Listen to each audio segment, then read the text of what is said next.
Gas ఏదైతే నిత్యావసర వస్తువుల్లో ఒక ప్రధానమైన వస్తువుగా గ్యాస్ ఉంది. ఎందుకంటే ఇవాళ పల్లెలన్నీ కూడా పట్టణాలుగా మారుతా ఉన్నాయి, పట్టణాలన్నీ కూడా సిటీలుగా మారుతా ఉన్నాయి. ఎక్కడ కూడా కట్టెల పొయ్యి పెట్టే పరిస్థితి లేదు కాబట్టి ప్రతి ఒక్కరు కూడా ఆల్టర్నేట్గా గ్యాస్ మీద ఆధారపడే పరిస్థితి ఉంది. నిత్యావసర వస్తువులు ఏ విధంగా నెలకు తెచ్చుకుంటామో అందులో గ్యాస్ కూడా ఒక ముఖ్యమైన వస్తువు ఉంది. కానీ కేంద్ర రాష్ట్ర ప్రభుత్వాలు రెండు కూడా గ్యాస్ మీద విపరీతమైన ధరలు పెంచుతూ ఉన్నారు. సబ్సిడీ 500 రూపాయలకే సిలిండర్ ఇస్తామని చెప్పడం జరిగింది. 1000 రూపాయలు నెట్ కడితే 500 మీ అకౌంట్లో పడతాయని చెప్పింది. కానీ 100కి 2-3 కూడా పడట్లేదు.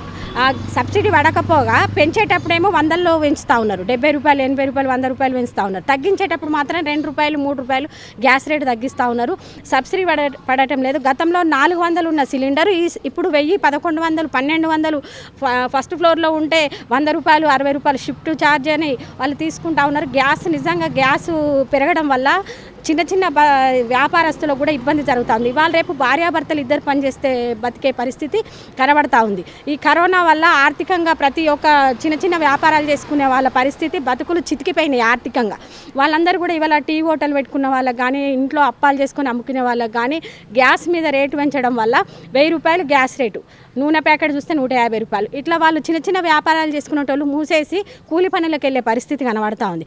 కేంద్ర రాష్ట్ర ప్రభుత్వాలు రెండు కూడా దీని మీద వాళ్ళు చర్య తీసుకోవాల్సిన అవసరం ఉంది. ఒకసారి ఆలోచన చేయవలసిన అవసరం ఉంది. ఒకప్పుడు కట్టెల పోయి అంటు పెడితే కళ్ళల్లో నీళ్ళు వచ్చేటి, కానీ ఇప్పుడు గ్యాస్ తీసుకోవాలంటే మధ్యతరగతి కుటుంబాలకు కళ్ళల్లో నీళ్ళు వస్తూ ఉన్నాయి.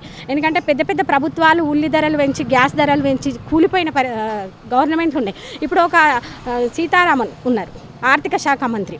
ఆమె ఏంటి, ఇవాళ ఒక మహిళ, ఆమెకు మహిళలకు ఏ విధంగా ఏ వస్తువుల మీద సబ్సిడీ ఇస్తే మహిళలు మధ్యతరగతి కుటుంబాలకు మంచి జరుగుతుంది అన్న ఆలోచనతో ఆమె చేయాలి. ఒక రకంగా చూస్తే నిత్యావసర వస్తువులు పప్పులు, ఉప్పులు కొంటే వాటి మీద జీఎస్టీ, గ్యాస్ తీసుకుంటే 150 రూపాయలు, 200 రూపాయలు పెంచుతూ ఉన్నారు గ్యాస్ మీద. 1100 రూపాయల గ్యాస్ కొనుక్కుంటే నిత్యావసర వస్తువుల్లో 15 రోజులకు ఓడిచే వాళ్ళు కూడా ఉన్నారు. ఒక్కొక్క కుటుంబంలో 4-5 కొడుకులు, కోడళ్ళు, బిడ్డలు, అల్లుళ్ళు అందరూ ఉంటారు. వాళ్ళకి సిలిండర్ 15 రోజులు కూడా వస్తలేదు.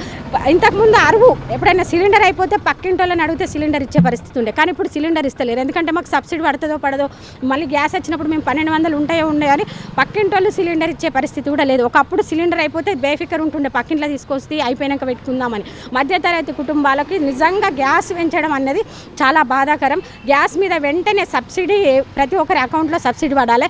ప్రభుత్వంలోకి వచ్చేటప్పుడు మాత్రం 500కే సిలిండర్ ఇస్తామని చెప్పిండు. మీ అకౌంట్లో వేస్తాం, 1000 రూపాయలు పెట్టి సిలిండర్ కొంటే మీ అకౌంట్లో 500 పడతాయని ఏ ప్రభుత్వ నాయకులు కూడా చెప్పలేదు, ఈ ముఖ్యమంత్రి కూడా చెప్పలేదు. అప్పుడు ఏమన్నాడు, 500కే సిలిండర్ ఇస్తాం, నిత్యావసర వస్తువుల ధరలు తగ్గిస్తామని చెప్పింది. కానీ ఇప్పుడు చూస్తే 1000 రూపాయలు పెట్టి కొనండి, మీ అకౌంట్లో 500 పడతాయి. 500 100కి 2-3 కూడా పడతలేవు. దీని మీద వెంటనే చర్య